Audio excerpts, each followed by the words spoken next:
Hey guys, hope you're well, hope you're good. It's your brother Nascon here. It's been a while and welcome to my show In the Limelight. I always bring you guests, be it musicians, be it real life people, real life stories. This time I've got a fantastic guest for you guys, all the way from USA. He's called Christopher Life Willars. Christopher Life Willars. At the age of 17 he did a robbery and he got sentenced to 144 years. Today we're going to hear his story. What was it like for him in prison? How did he feel on the first night? How did he get through it? And how he's out now. After 17 years. Here's his story.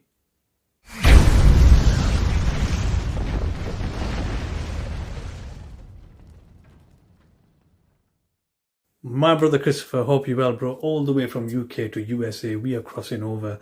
I just want to say thank you very much for giving us your time and to coming on UCTV in the limelight with myself, Nascon. How you doing, bro?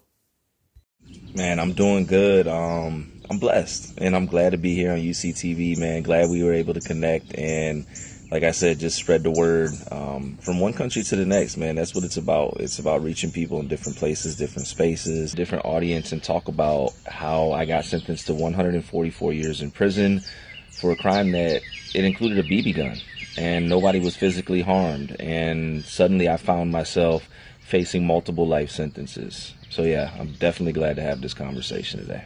You probably get this all the time, brother. You know, all the time you're giving your story, you're probably going to repeat it. But this is for the audience overseas who need to know what you've been through. And it'll be a good lesson for the youth as well on being on the right path. Tell us, bro, how it all started.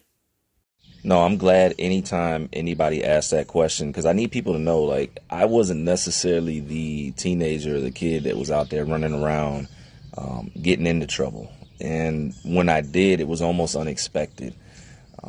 I grew up in a two-parent household, mother, father, ended up, getting into the military, United States Air Force, enlisted at 17, but I still had kind of that wild, inquisitive part of me. I would get into fights, but again, nothing that serious.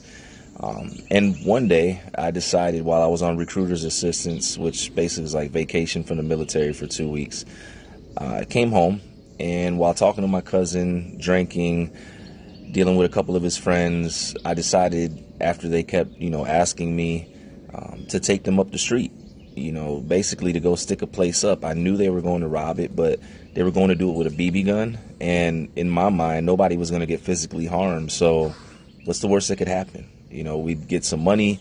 I wasn't going into the place. I was just going to be the driver. Nobody would see me. And if we did get in trouble, maybe I'd get a couple of years. And these are the things that I told myself when I was 19. I would never tell myself these things. I would never get in the car now. But this is exactly where I was at that moment in time. So how did you feel, man, on the first day when you went inside that prison and them doors locked? Because they're serious prisons down there in America, man. How did you feel? It was a multitude of different thoughts. So I went in, again, young. When you go to prison, you're going to get tested. It's just part of the journey. And I remember within 72 hours, getting into a physical altercation with not just one, but two, but three, but four, but five individuals that physically jumped me, assaulted me for no other reason than I didn't want to laugh at their jokes. They walked over to me. They started to joke around. I didn't know them. They didn't know me. Maybe they were trying to be cool, but I didn't respond the way that they wanted to, which, ego, arrogance, pride, whatever it was, mental health kicked in. And when I stood up, because I was sitting down on my box when they came over and they surrounded me, I just stood up because I didn't want to keep getting surrounded. They immediately started swinging. And by the end of that, the guard that was in the booth shot his gun, because all the guards have guns there that, shoot rubber bullets, etc. And I was leaking. I was bleeding. And I realized really fast that I was in prison. Did you get into any fights there? Yeah, so like I mentioned, the first physical altercation, being jumped, but after that, I never got in any more physical fights that were caused by me. It was either I was reacting to somebody else being aggressive, or one of my people that I was cool with, that was family in there, got into something and we had to straighten it. Prison is one of those environments where you can't leave things unchecked. And like I tell people in a lot of my interviews, I went in, believe it or not, even though I drove my cousin and them up the street, I was still relatively innocent. Like, I didn't really fit into that environment when you think about it. There were people there that were convicted of murders and worse, rape, all types of crazy, heinous joints. And I knew I wasn't one of them. And that's what you're surrounded by every day. You're surrounded also by ticking time bombs, people with mental health issues. So fighting, physical attacks, it's all part of the environment and it happens. Did you have to build your name? Yeah, so when I was in prison, I came in as a little bro. Then I was old enough to be a big bro. And then I was an unk. And then I was an OG.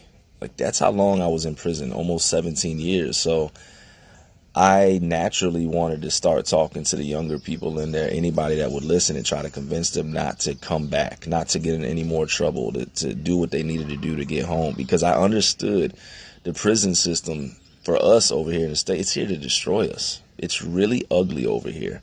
And it's not about rehabilitation. It's a warehouse of death and destruction in there. And if you're fortunate enough to survive, like I used to tell people, man, do everything in your power never to have to go back again. Because if you go back again, it may destroy you. And that's how I feel sometimes. It's a scary world when you think about the reality of our prison system. So yeah, I was definitely telling guys, do what you need to do to self-rehabilitate and get home and be better. Wow, man, that's deep. So how did you focus then? Now you've got in your head 144 years, yeah? How did you focus? How do you think, hold on a second, man, I'm going to be in here all my life? How did that situation change? What made you progress in there? What did you do? What kind of thoughts were you feeling? And did you also have any family coming to see you? Any friends come to see you who said, listen, man, we're going to be there for you, if something happens? Anything like that? Well, all I knew was I wanted to survive. Like, I knew I didn't want to die in there. I watched people die in there, not make it through their sentences. And I just remember being overwhelmed by this thought that I didn't want to be swallowed up by the darkness. I had to make it out. I had to make it out physically, but I had to make it out mentally. As far as support, no. Everybody that was in my corner was gone by the time I got sentenced, with the exception of my mother. Further along in my prison sentence, I'd end up getting married. I was in a relationship with one of the female staff members there on one of the prisons for 6 years. It was a bunch of different situations, but I had to build my own support. And even to this day, the brothers that I call brothers are my brothers that stood with me in there in the trenches, back to back, making sure we could get through the day. Wow, man, wow. Should be proud of yourself, brother. Should be proud of yourself. So after all that focus and after developing yourself, you were inside, now coming up to the time where you're thinking, hold on a second, I've got the opportunity to get out now. Were you advising the people inside, were you doing like little one-on-ones, like, this is not the right path, etc.? Yeah, so like halfway through my bid, I grew up. I lost my grandmother, I lost my father, so I started programming. I started doing the things that I needed to do that I felt like was going to get me home. So with your courses and with the stuff that you're doing inside prison, that made you focus. You thought, you know what, I need to get out of here. There was also this one story which your missus said as well, in regards to you getting married and how you had to get married inside and what she went through and how they kind of bullied her and stuff. Tell us a little bit about that, bro. Yeah, man. Shout out to my wife. She speaks to our relationship and her experience while I was on the inside. Getting married for us was very difficult. We didn't necessarily want to get married right then, but it was a strategic move because when I came home, I wanted to go home straight to her, and she wanted me to go home straight to her. But we got married in a visitation room with a guard watching us. We got an hour visit for our honeymoon. The justice of the peace or whoever was in there, and that was it. No family members standing there to celebrate us. I couldn't walk out the prison gates with her. She had to drive back by herself without a honeymoon in her wedding dress that she wore up there after being harassed by the guards. It was a very, very, very, very happy moment, but I felt guilt for years after that because of the way we got married. But luckily, we were able to renew our vows and do a 5-year vow renewal. So that was a blessing. Man, then it was freedom. The day you came out, how did you feel, bro? When you looked at yourself in that mirror on how you were and how you are now, how did you feel? I used to have hair and I didn't have gray in my chin and all that. And I came home 17 years later, a middle-aged man, 36 years old. Technology had shifted drastically. Like Facebook didn't exist, smartphones didn't exist. None of these things existed prior to me being incarcerated. And then, not to mention, like I stated earlier, I came home 2 months before the pandemic really hit into full swing. So imagine coming home after 17 years in prison and you're trying to find solid footing, and then the COVID hits, the pandemic hits. I was grateful, but I also came home with a whole lot of PTSD, walking into an anxiety-filled world. And it was extremely difficult that first year. I was able to make progress on the outside, but internally, mentally, I was wasted. And that's why I always talk about mental health when it comes to people that are locked up. Trauma's real. Wow, man. And look, you should be proud of yourself, brother. You've done well, being a principal, doing charity work. So much progression you're doing now, being a mentor, motivational speaker, how's all that going? It's been a blessing. The entire journey I fought through.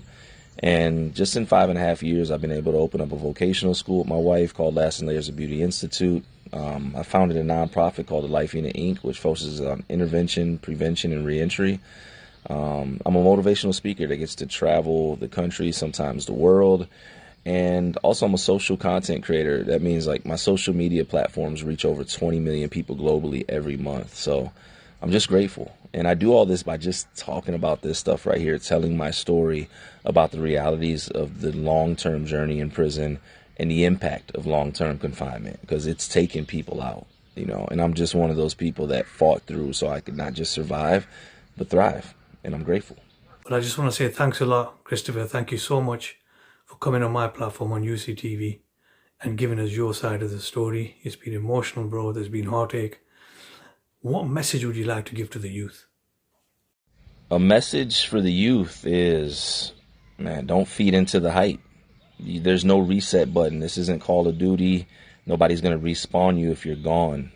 Here in the States, it's unfortunate that our young people are killing each other left and right. It's gun violence. We're seeing shootings start at the earliest age of 11 nowadays where I'm at. This says a lot about what's going on. But to our youth, we're counting on you. We need you to survive. We need you to grow old. We need you to lead the world and bring your vision. And the truth of the matter is life doesn't have to be ugly. Don't feed into the negative stereotypes that people are telling you that other adults may be trying to give you. Life can be beautiful if you focus on being the best you. And if you learn that while you're young, treat people good, network, man, you can run the bag up, you can travel the world, you can live a good life, you can just contribute to society, man. Do that. Don't walk towards the grave or prison. Walk in your freedom and your blessings and stay in that. There you have it, brothers and sisters. Wow. What an amazing story, what an amazing man. And there's a lesson to be learned. So make sure you tune in to the next episode. Allah Hafiz.